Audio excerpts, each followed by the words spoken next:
அனைவருக்கும் என்னுடைய அன்பான வணக்கம். உலகத்திலேயே அதிகமான பிரச்சனைகள் உண்டாகி கொண்டிருப்பதற்கான காரணங்கள்ல நீர் ஒன்று அப்படின்னு சொல்றாங்க. தண்ணீர், அதாவது தண்ணீர் பல நாடுகளுக்கு இடையில பிரச்சனையை உண்டு பண்ணது, மாநிலங்களுக்கு இடையில பிரச்சனையை உண்டு பண்ணது அப்படின்னு சொல்றாங்க. இதுவாது பஞ்சபூதங்கள்ல ஒன்று, அது சரி செய்து படக்கூடிய வாய்ப்பு இருக்கு. தண்ணீர் பிரச்சனையை எல்லாருமா உட்கார்ந்து பேசினா, சில நடவடிக்கைகள் எடுத்தா தீர்த்துள்ளலாம் முடியும். ஏன்னா மனிதனுக்கு தேவையான அளவு நீர் இந்த நிலப்பரப்பில் தரப்பட்டிருக்கிறது. அந்த நீர் விநியோகம், அந்த நீர் ஆளுமை, நீரின் மேலாண்மை, அந்த தண்ணீரை எப்படி மேனேஜ்மெண்ட், எப்படி பயன்படுத்த வேண்டும்ங்கிற நீர் மேலாண்மையை பத்தி நம்ம பின்பற்ற தொடங்கினோம்னு சொன்னா இந்த பிரச்சனையை தீர்த்துள்ளலாம். ஆனா நாடுகளுக்கு இடையிலும், மனிதர்களுக்கு இடையிலும், மக்களுக்கு இடையிலும் வேறு ஒரு வகையான பிரச்சனை கடுமையாக உருவாகி கொண்டிருக்கு, தீர்க்க முடியாததா இருக்கு. அது என்ன அப்படின்னா மனம் சம்பந்தப்பட்ட பிரச்சனை. என்ன மனம் சம்பந்தப்பட்ட பிரச்சனை? ஒவ்வொருவருடைய மனதில் ஒவ்வொன்று உயர்வாக பதிந்து விட்டது. தனக்கு எது உயர்வாக பதிந்து விட்டதோ அதை மற்றவர்களும் ஏற்றுக்கொள்ள வேண்டும் என்கிற ஒரு பிடிவாதம் அடுத்தாப்புல உண்டாகும். நான் எதை உயர்வா நினைக்கிறேனோ அதை நீயும் நினைக்கணும், நான் எதை சரின்னு நினைக்கிறேனோ அதைத்தான் நீயும் நினைக்கணும் அப்படின்னு அடுத்தவங்களை கட்டாயப்படுத்துகிற ஒரு பழக்கம். இதுல மிகப்பெரிய தலையாய பிரச்சனை என்ன நினைக்கிறீங்க தெரியுங்களா? அதாவது தான் சரி என்று நினைப்பதை மற்றவர் ஏற்றுக்கொள்ள வேண்டும் என்கிற கொள்கை கோட்பாடுல ரொம்ப தலையான இடம் வகிப்பது எது தெரியுமா? மதம். என்னோட மதம் தான் சிறந்த மதம், மற்றவங்க சொல்ற மதம் தவறானது, அப்படி ஒரு தாட், ஒரு கருத்து எல்லாருடைய மனதிலும் உலகம் முழுக்க பரவிக்கிட்டே வருது. உலகத்தினுடைய பிரச்சனைக்கான ஒரு மூல காரணம் இதுன்னு கண்டுபிடிச்சிருக்காங்க. மதம் என்பது பெருவாரியாக மனம் சார்ந்தது. மதம் என்பது பெருவாரியாக மனம் இளம் வயது முதல் எதை பழகி வைத்திருக்கிறதோ அந்த பழக்கத்தை சார்ந்தது. ஒரு சின்ன உதாரணம் சொல்ல பாருங்க. தமிழ்நாட்டில் பிறந்து வளர்ந்த பசங்களுக்கு அரிசி சாப்பாடு அப்படிங்கிறது ரொம்ப பிரதானமானது. தமிழ்நாட்டில் இருக்கிற பிள்ளைங்க நம்ம என்ன பண்ணுவோம்? அரிசியில தான் சாப்பிடுவோம். அரிசி சாப்பாடு அதிகமாக இட்லி, தோசை, சாதம், எப்பவுமே ரைஸ், கன்சம்ஷன் ஆஃப் ரைஸ் நம்மள ரைஸே எரியன்னே கிண்டல் பண்ணுவான். அந்த மாதிரி நிறைய அரிசி சாப்பாடு சாப்பிடுறது நம்மளுடைய வழக்கம். நீங்க அதுவே வடக்க போய் பார்த்தீங்கன்னு சொன்னா, பஞ்சாப்லயும் சரி மற்ற பகுதிகளிலும் போய் பார்த்தீங்கன்னா அவங்க பெருசா அரிசி எடுத்துக்க மாட்டாங்க, சாப்பிடுவாங்க சாவல் கொஞ்சம். ஆனா சப்பாத்தி, கோதுமை தான் அவங்களுக்கு பிரதானமான உணவு. அவங்க கோதுமையில தான் எல்லா விதமான அந்த உணவுகளுக்கான அடி பேஸ் தயாரிப்பு இருக்கும். அவங்களுக்கு கோதுமை இல்லாம வாழ முடியாது. இதுல ஒண்ணு தப்பே கிடையாது. அவங்க வளர்ந்த சூழ்நிலை சின்ன வயசுலேயே கோதுமை சாப்பிட்டு இருக்காங்க, தலைமுறையா சாப்பிட்டு இருக்காங்க. நம்ம தலைமுறையா அரிசி சாப்பிட்டுருக்கோம். நம்ம பசிக்கு அரிசி சாப்பிட்டுருக்கோம், அவங்க பசிக்கு கோதுமை சாப்பிட்டுருக்காங்க. அரிசி சாப்பிட்றவங்க எல்லாம் ஒன்னா சேர்ந்து கோதுமை சாப்பிட்றவங்க எல்லாம் முட்டாள்னு எங்கேயாவது ஆரம்பிக்கலாமா? கோதுமை சாப்பிட்றவங்க எல்லாம் ஒன்னா சேர்ந்து அரிசி சாப்பிட்றவங்க எல்லாம் மடையன்னு ஆரம்பிக்கலாமா? ஒரு பழக்க வழக்கம்னு ஒண்ணு இருக்கு. மனம் சின்ன வயசுல இருந்து அதைத்தான் டேஸ்ட்னு கண்டிஷன் பண்ணி வச்சோம். இதெல்லாம் சார் கடவுளும் மதமும் அப்படிதான் சார் அடங்குது சொன்னா பல பேர் புரிஞ்சுக்க மாட்டேங்கிறாங்க. இப்ப ஒருத்தர் ஒரு கடவுளை பார்த்தா உருகுவாரு, அழுவாரு, அந்த கடவுள் பேர் சொன்னோன்னு அவருக்கு உடம்பெல்லாம் நடுங்கும். இப்ப வச்சுங்களேன், ஆழ்வார்கள் பாட்டுல பாத்தீங்கன்னா பெருமாள் பேர் சொன்னா எனக்கு காலாழும் கண் சுழலும் நெஞ்செழிங்கிறார். ட்ரூ, உண்மை. அந்த ஆழ்வார் அந்த மாதிரி அனுபவத்தை அடைஞ்சிருக்காரு. அவருக்கு நாராயணா அப்படின்னா எனக்கு மெய் சிலிர்க்குது அப்படிங்கிறார். எங்கேயாவது ஒரு முருக பக்தருக்கு நாராயணானா மெய் சிலிர்க்குமா? பரம்பரையா தீவிரமா சைவ உணர்வு இருக்கிற ஒருத்தருக்கு நாராயணா அப்படின்னா காதுல நாராசத்தை காய்ச்சி ஊத்துன மாதிரி இருக்கும் அவருக்கு. ஏன்? அவர் சின்ன வயசுல இருந்து மைண்ட் அப்படி கண்டிஷன் ஆகி போச்சு. அவருக்கு வேற மாதிரி மைண்ட் சாப்பிட்டு, அவர் மனம் சாப்பிட்ட உணவு வேறு. நான் அரிசி கோதுமை சொன்ன பாத்தீங்களா? அது மாதிரி அவருடைய மனம் சாப்பிட்ட உணர்வு.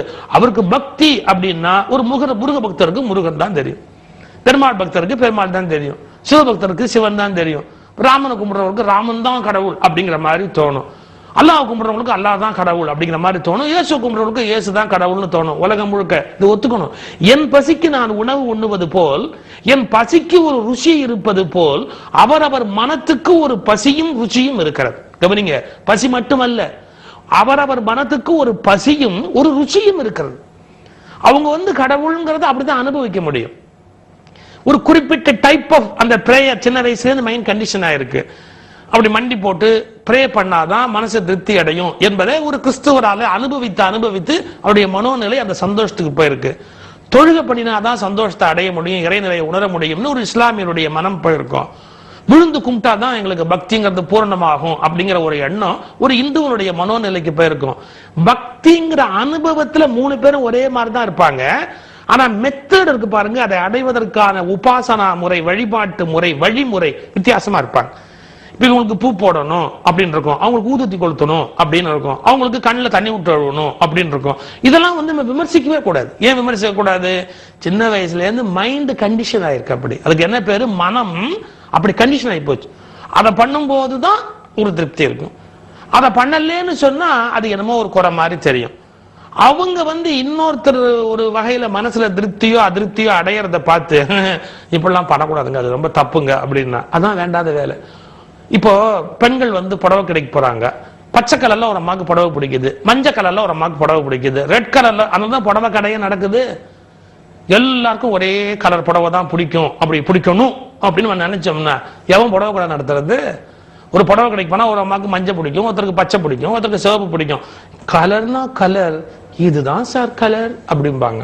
இப்ப மத்ததெல்லாம் என்ன? அவங்க மைண்ட் கண்டிஷன் ஆயிருக்கு, இதான் பியூட்டிஃபுல் கலர் அப்படிம்பாங்க. இப்ப அதே கலர் இன்னொருத்தர் பார்த்தா என்ன கலர்னு போய் இதை வாங்கிட்டு வந்தது ஒரு கலரா அது அப்படிம்பாங்க.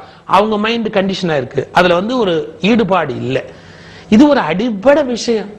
அது மாதிரி இந்த சாமி, கடவுள், மதம் அப்படிங்கறதெல்லாம் சின்ன வயசுல இருந்து மனசோட டேஸ்ட். அவரவருக்கு ஒரு பசியும் ருச்சியும் இருப்பது போல் இளம் வயது முதல் நீங்கள் எதில் சந்தோஷமும் ஆனந்தமும் நிம்மதியும் அடைந்தீர்களோ அது உங்கள் மதமாயிற்று, அது உங்கள் கடவுளாயிற்று. ஒன்றை ஒன்றோடு ஒப்பிடாதீர்கள், ஒன்றை ஒன்றோடு பிரித்து பேசாதீர்கள், ஒன்றை ஒன்றோடு எதிர்த்து வையாதீர்கள். என்ன ஆயிடும்? சிக்கலே கிடையாது. கொஞ்சம் இதை யோசிச்சுட்டோம் அப்படின்னா சிக்கலே கிடையாது. நான் சந்தோஷப்படுகிற அதே விஷயத்தில் நீங்கள் சந்தோஷப்பட வேண்டும் என்பது இல்லை. சந்தோஷம் மாறி இருக்கும். இப்போ எங்க வீட்டிலேயே சாப்பிட உட்கார்ந்தோன்னு வச்சுங்க, என்னுடைய குழந்தைகளுக்கு பிடித்திருக்கிற ஒரு உணவுங்கிறது எனக்கு பிடிக்காது. ஏன் பிடிக்காதுன்னா, நான் சின்ன வயசுல இருந்து வளர்ந்த போது என்ன மாதிரியான உணவு முறை சாப்பிட்டுருக்கிறனோ அதுதான் எனக்கு பிடிக்கும். இப்ப அவங்க வெளியில போயிருப்பாங்க, பிஸ்ஸா, சாஸ் இந்த மாதிரி என்னெல்லாமோ சாப்பிட்டு இருப்பாங்க. நான் சாப்பிட்டது இல்லை சின்ன வயசுல இருந்து. அப்ப எனக்கு டேஸ்ட் அப்படிங்கிறது என்ன அப்படின்னா, எங்க வீட்டுல அடைன்னு ஒரு உணவு அந்த காலத்து செஞ்சா குழந்தைங்களாம் சொல்லுவோம், அந்த வெரைட்டியை கொண்டு வராது அப்படிமா, சாணி தட்டுற வெரைட்டி, அது வெரைட்டியை கொண்டு வராது, அது என்ன, அது டிஃபனா, அது மனுஷன் சாப்பிட்றதா? அப்ப இத்தனை வருஷமா 35 வருஷமா நாங்களாம் சாப்பிட்டோமே, அது மனுஷன் சாப்பிட்றதான்னு கேட்டா என்ன அர்த்தம்? அவங்களுடைய மைண்ட் செட்டு இது உணவு அல்லன்னு நினைக்குது.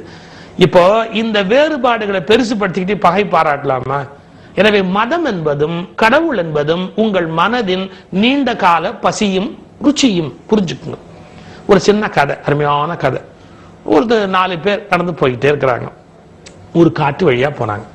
கொஞ்ச தூரம் தள்ளி அந்தாண்ட போன உடனே ஒருத்தன் சொன்னா, வழியில செவப்பா ஒரு உடும் மாதிரி ஒடுப்பா, சிவப்பா இருந்ததுப்பா, பார்க்கவே பயமா இருந்தது, மரத்துல உட்கார்ந்து இருந்தது அப்படின்னா. அந்த பின்னாடி பாருங்க, அவன் சொன்ன, வளராத, அது ஒண்ணு சிவப்பா ஒண்ணும் இல்லை, பச்சை கலர்ல ஒண்ணு இருந்தது. உனக்கு என்ன கண்ணில் ஏதாவது கலர் பிளைண்டா? அது பச்சை கலர்ல இருந்தது. முட்டாள்தனமா பேசுறேன் நீ அப்படின்னா, சிவப்பு இல்ல பச்சை அப்படி. 2 பேரும் அடிக்க போயிட்டான் ஒருத்தன். நான் பார்த்தேன், என் கண்ணால பார்த்தேன், நீ நம்ப மாட்டேங்கிற, அது சிவப்புன்னா. என் கண்ணால பார்த்தேன், அது பச்சை. அவன் அடிக்க போனான். 3ஆவதா ஒருத்தன் வந்தான் பாருங்க, சொன்னா, ஏன்டா சண்டை போடுறீங்க? அது பச்சையாவும் தெரியும் சிவப்பாவும் தெரியும்டா, அதுக்கு தாண்டா பச்சோந்தின்னு பேருன்னா. ஏன்னா இப்படி பார்த்தா பச்சை மாதிரி தெரியும், அப்படி பார்த்தா சிவப்பு மாதிரி தெரியும். அது அடிக்கடி கலரை மாத்திக்கும்டா. வெளியில இருந்து பார்க்கும்போது சிவப்பு மாதிரி தெரிஞ்சுக்கிட்டு இருந்தது, நீ போனப்ப சிவப்பா தெரிஞ்சது. இவன் போகும்போது பச்சையா தெரிஞ்சது. அது ஒன்னே தான்டா. நீ பார்க்கும்போது சிவப்பா தெரிஞ்சது, நீ பார்க்கும்போது பச்சையா தெரிஞ்சது. அது பச்சோந்தின்னு எனக்கு தெரிஞ்சதால நான் சொல்றேன், கேளுங்கடா அப்படின்னா. இதேதான் நிலைமை. கடவுளை ஒருத்தர் ஒரு மதமா பார்த்தாரு, ஒரு கடவுளா பார்த்தாரு. இன்னொருத்தர் இன்னொரு மதமா பார்த்தாரு, இன்னொரு கடவுளா பார்த்தாரு. பச்சோந்தி நடம் மாத்திக்கிற மாதிரி கடவுள் அவனுடைய பக்குவத்துக்கு ஏற்ற மாதிரி வெளிப்படுவாருங்க. அடிப்படை தத்துவம் யாருக்கு தெரியும்? எல்லாத்தையும் உணர்ந்த ஞானிக்கு தான் தெரியும். இந்த சின்ன விஷயம் தெரியலீங்க. என் சாமி ஒண்ணுதான் சாமி, என் மதம் ஒண்ணுதான் மதம், மதம்லாம் மதமே கிடையாது, மத்தவங்க கூடலாம் சாமியே கிடையாது. எத்தனை வருஷம் சண்டை போடுறது? எவ்வளவு காலம் பகை காட்டுறது? ஒரு அறிவோட யோசிச்சு பார்த்தோம்னா இன்னும் 100கணக்கான சாமியை உலகத்தில் இருக்க முடியும். பச்சோந்தி எப்படி நிறம் மாறி கண்ணுக்கு தெரிகிறதோ அப்படி கடவுளை அவரவர் தகுதிக்கு ஏற்ப புரிந்து கொள்ளுகிறார்கள். அது எல்லாமாக இருக்கக்கூடியது, எல்லாவற்றையும் உள்ளடக்கியது. எனவே எல்லாமாக இருப்பதை என் பசிக்கும் என் ருச்சிக்கும் ஏற்ப நான் அனுபவிக்கிறேன் என்ற தெளிவு பிறந்தால்தான் உலகத்தில் மத சண்டைகளை நிறுத்த முடியும்.